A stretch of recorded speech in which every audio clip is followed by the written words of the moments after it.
The midday shift on Zareth 3 felt like moving through a furnace. Even inside the subterranean tunnel network, the heat clung to skin and bone like a second layer of clothing. The mining units hissed with chemical vapors as K-Rethi Laboris carved at the planet's bioreactive or silvery veins that pulsed faintly in the low light. Lieutenant Dax Moran adjusted the mask on his face and tapped his tablet to update the medical log. Another worker with fluid burns on her forearms, nothing serious. 2 days ago, a plasma weld seared through an alien's shoulder. This was routine until it wasn't. A sharp alarm cut through the hum of drills. Then a scream, low and guttural, followed by panicked murmurs in the alien tongue. Dax snapped around. One of the K-Rethi females, tall, silver-haired, green-skinned, was on her knees, trembling. She swayed once, then collapsed forward onto the tunnel floor, her body contorting as if racked by an unseen force. "Back up!" Dax shouted, sprinting toward her. None of the others moved.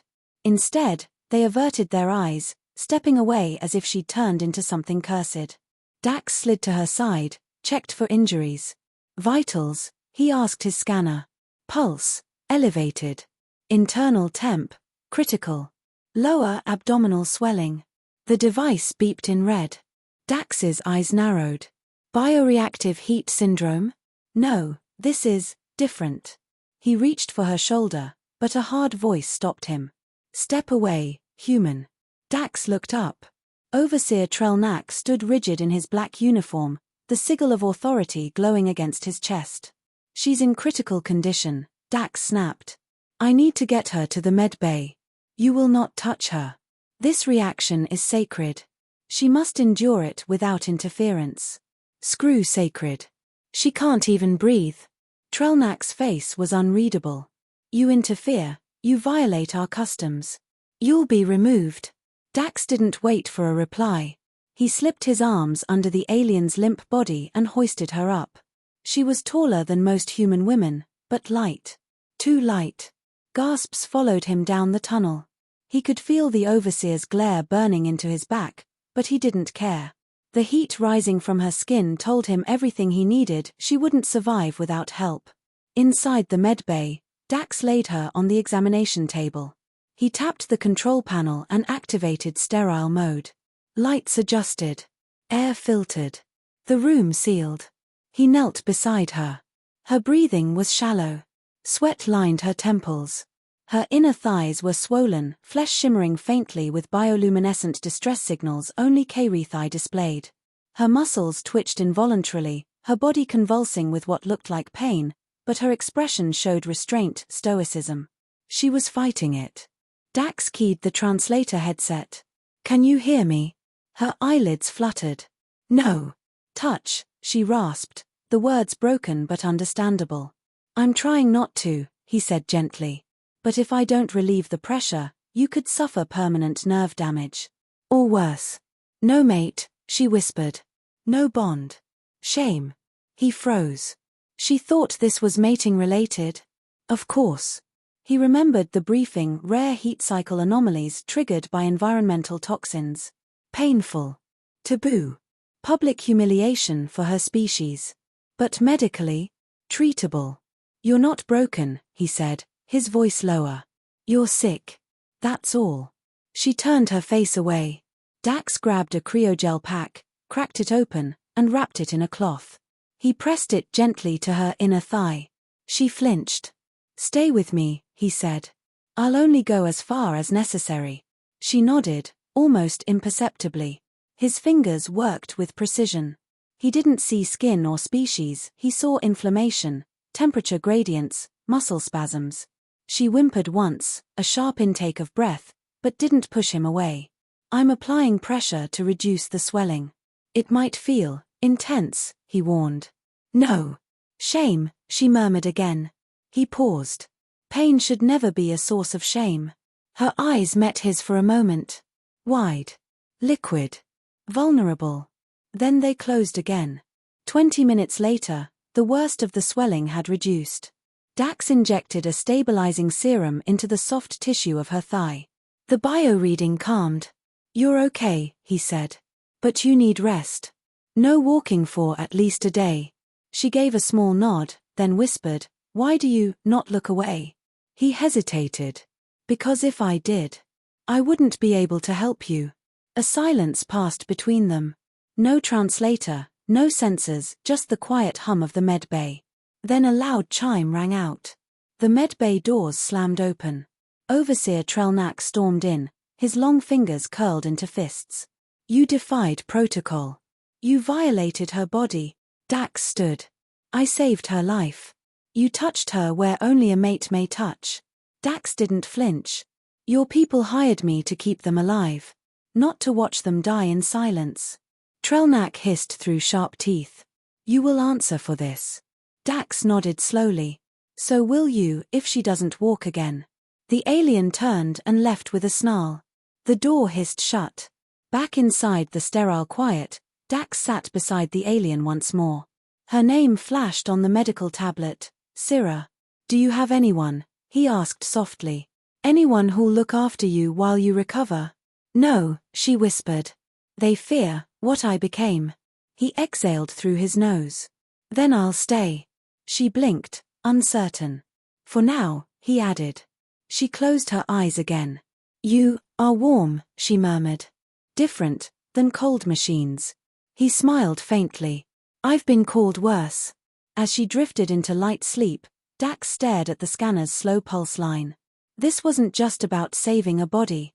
Something ancient, forbidden, and strangely fragile had just stirred between them. And there would be a price. Syrah awoke to the quiet hum of sterilizers and the subtle scent of minerals in recycled air. Her body ached, but not with the searing intensity from before. The weight between her legs had eased. Her limbs no longer felt like they were vibrating with shame.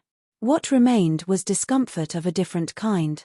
She opened her eyes slowly. A soft blue glow lit the room, diffused by translucent panels. Medical instruments hovered in standby. On the opposite wall, Dax sat in silence, head resting against the back of a chair, arms crossed. His eyes were closed, but the lines on his face were tense, as if even in rest, he carried too much. Syrah shifted. The movement made her wince. The sheets beneath her legs were damp from the gel he'd applied. He stirred. "You're awake," he said without opening his eyes. She nodded, then hesitated. "You stayed." "I did." "Why?" He opened his eyes and sat forward. "Because you shouldn't be alone after something like that." She looked away. "My kind would disagree." "I noticed," he replied. "They scattered like I was carrying a bomb." "You were," she said, voice brittle. "I was the bomb." Dax stood and approached slowly, his boots making no sound on the cushioned floor. He stopped beside her bed. "You had a reaction to the or exposure. A biological defense mechanism. You touched the sacred. Without right. Without bond. I touched a patient. One who needed help." She studied him, green eyes uncertain. "You do not understand what that means in our laws." "No," he admitted. "But I saw what it meant in your pain." The silence stretched. Syrah's jaw tightened. It was not just the awe. Suppression inhibitors, we take them to work longer. To ignore urges. But the compound failed. Dax frowned. "Who gave you that dose?" "Trelnak. Standard for all unmated females." He cursed under his breath. "So you were chemically bound, and he sent you into high-temp conditions with no monitoring?" Syrah didn't answer. Dax moved to the med cabinet, retrieving a scanner. "I need to check for lingering inflammation." No, her voice was sharp. He paused. "I am grateful," she said more softly. "But no more touch." "I understand," he said, setting the scanner aside. "But if the swelling returns, you'll be in danger again. You may not be able to stand." "I will manage." He looked at her carefully. "Can I show you how to apply the gel yourself?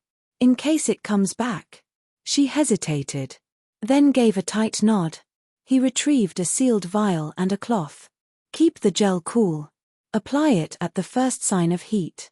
Pressure must be even, or it won't penetrate the tissue." He demonstrated on a synthetic limb, precise and clinical.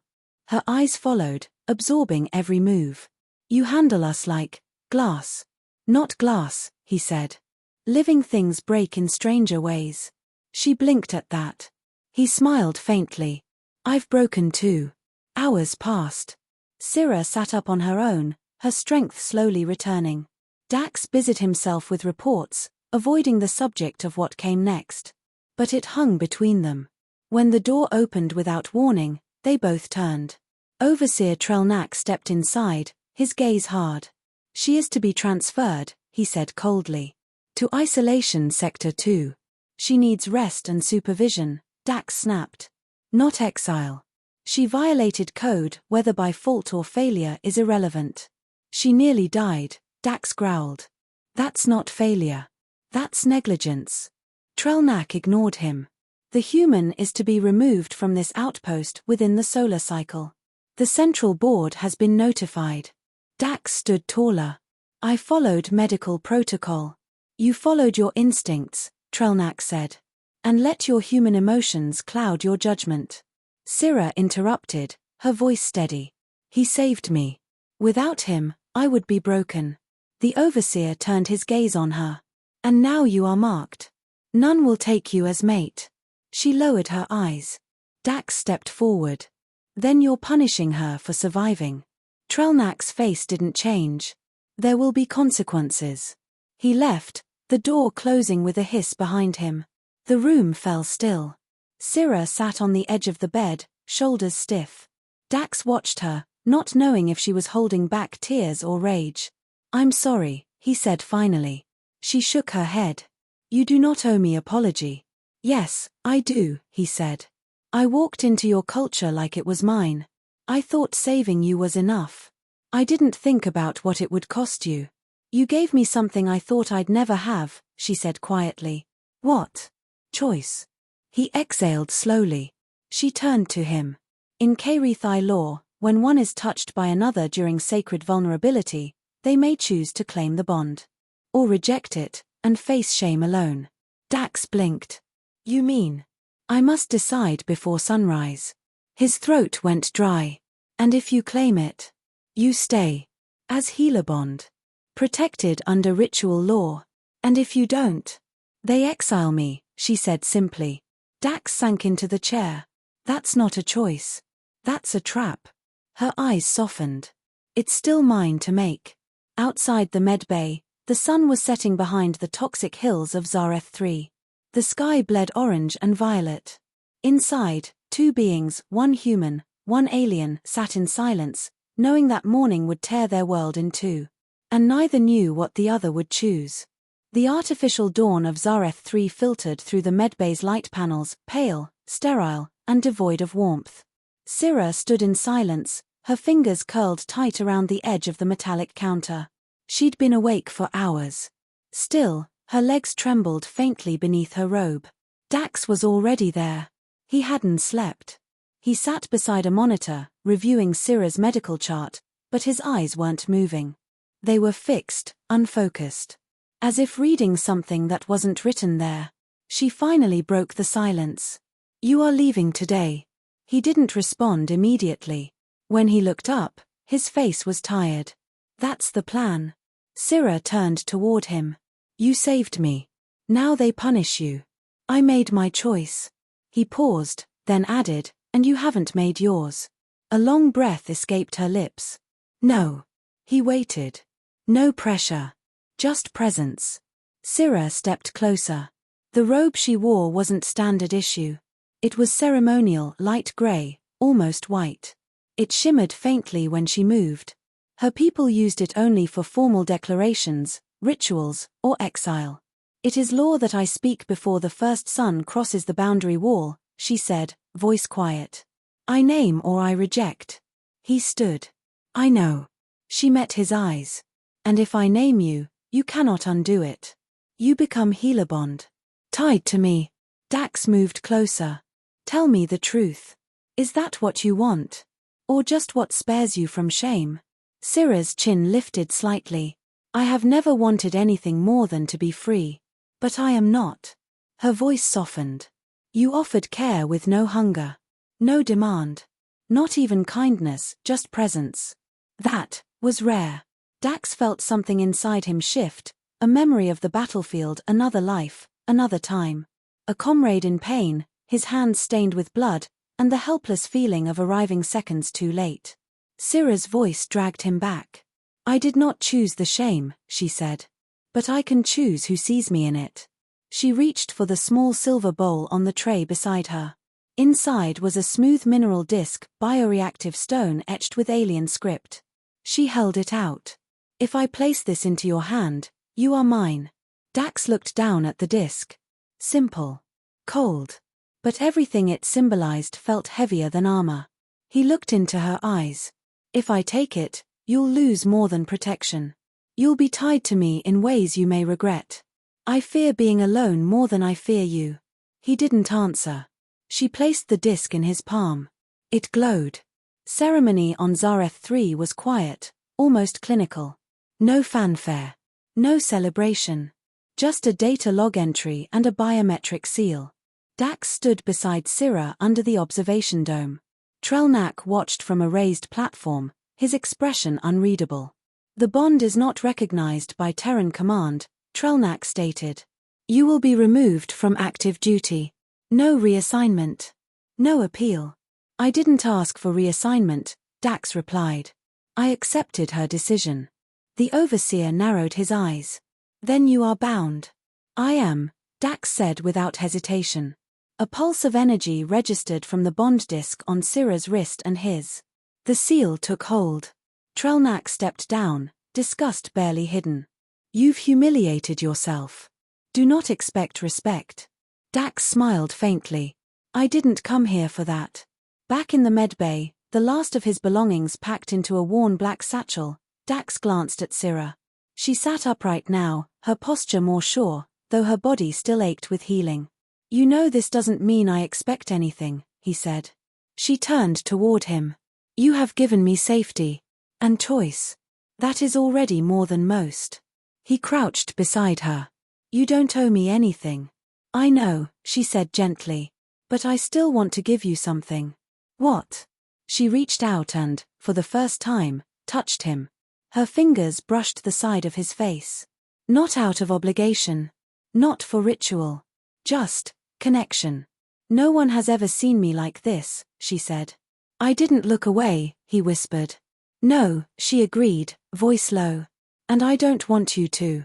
Their foreheads touched. Not a kiss. Not passion. Something smaller. More real. A moment shared, without shame. The screen beside them blinked. A message from orbit. Terran Med shuttle arriving, 45 minutes. Status, bond registered. Medical officer reassigned to civilian clearance. Dax stood slowly. Once I'm stripped of rank, he said, we'll be equal in the colony. No longer healer and patient, Syrah said. Just two people trying to survive a planet that doesn't care about either of us. She gave a faint smile. That sounds like freedom. He offered his hand. She took it. Dax stood just beyond the colony gates, his boots digging into the dust-softened gravel. The shuttle had come and gone. He hadn't boarded. Above, Zareth 3's sky churned with amber clouds, chemical vapors rising off the ridgelines. The planet growled under the weight of industry and silence. Behind him, Syrah approached with careful steps, still stiff, but walking. He turned. You didn't leave, she said softly. I was already gone, he replied. Just hadn't stopped breathing yet. She stepped beside him, the wind lifting the ends of her pale robe. You chose exile. For me. No, he said. I chose to be where I wasn't told to look away. Her breath caught. She looked out over the ravaged land. You will never practice again. Not in human systems. Not with rank. Not with purpose. I have a purpose, he said. You're standing beside it. Later, they moved into the abandoned Sector 8 quarters, once used for off-duty K'rithai miners before budget cuts shut the wing down. The building creaked but held. Privacy was rare here. But it was theirs now. Syrah sat on the edge of the cot, folding worn linens with deliberate care. They'll test us, she said. Some will think I manipulated you. Others will say you were weak. Let them talk, Dax answered. They never touched your pain. They don't get to measure your strength. She didn't respond. But her shoulders eased. He knelt by her side, unrolling a fresh bandage to wrap her thigh, though the inflammation had nearly vanished. Still, the ritual mattered. Care wasn't just treatment. It was continuity. Her voice came low. There was a time I couldn't be touched without fear. His hands slowed. I know. Now, I want it. Not for healing. Just, for knowing I'm still alive. Dax didn't speak. He just let his hand rest over hers. The silence wasn't awkward. It was peace earned, not given. 2 days later, a new shipment of Terran equipment arrived at the depot. Trelnak stood in command, overseeing unloading with his usual glare. When Dax and Syrah passed through the corridor, carrying recycled parts from the medbay, all conversation ceased. The workers stared. Not with mockery, but caution. Uncertainty. Trelnak addressed them sharply. You walk with no shame? Syrah stopped. I walk. You've broken tradition, he hissed. You allowed a human to breach sacred trust. You shamed our bloodline. She didn't raise her voice. I survived something you sent me into. With lies. With poison. And when I fell, it wasn't one of my own who saved me. Dax stood still beside her, watching the others. Not speaking. Just letting the weight of her words settle. Trelnak stepped forward, his mouth tight. You are not mated. You are bound to a creature. Syrah raised her wrist. The glowing mark pulsed faintly. This creature listens. He does not command. He does not break me for pride. Trelnak bared his teeth, a sign of insult among the K'rithai. And then, something unexpected happened. One of the younger miners stepped out from the line. She bowed her head briefly to Syrah. Then another did the same. No words. Just acknowledgement.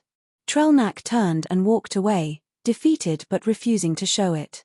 That night, in the quiet of Sector 8, Dax and Syrah sat by the recycled heat lamp, sipping protein tea made from condensed starch blocks. It tasted like metal, but neither complained. He set his cup down. You didn't have to speak up. I did, she said. Not for them. For me. He nodded. You changed things today. I think you did, she corrected. By not leaving. He looked at her then. Not as a medic. Not as an outsider. Just a man trying to make sense of where he belonged. I don't regret it, he said. Not the loss of rank. Not the bond. Not even the exile. You gave me my body back, she said. Then you let me decide what to do with it. I'd do it again. Syrah reached for his hand. Her fingers were rough, strong, but steady. Then stay. Not just here. With me. He didn't hesitate. I already have. Weeks passed. Life on Zareth 3 continued. Harsh. Demanding. But quieter now. More eyes softened when they saw Syrah walking unaided through the mines. More hands lifted when she dropped something. The shame faded. One night, as stormlights flickered over the horizon, Syrah lay beside Dax on the narrow cot in Sector 8. Her voice broke the stillness. You never ask me why I chose you. I figured it wasn't my place, he said. She turned to face him. It wasn't just the pain. Or the shame. It was your eyes. You looked at me like I wasn't broken. Like I wasn't yours to fix. He brushed a strand of silver hair from her face. You were never mine to fix. Just someone I couldn't walk away from. She exhaled. Then let me be the same for you. As their bodies came together, slow, unforced, connected, it wasn't lust or obligation. It wasn't a ritual. It wasn't healing. It was knowing. She didn't flinch. He didn't command. They simply remained together, under the cracked ceiling of a world that had tried to break them both. And failed.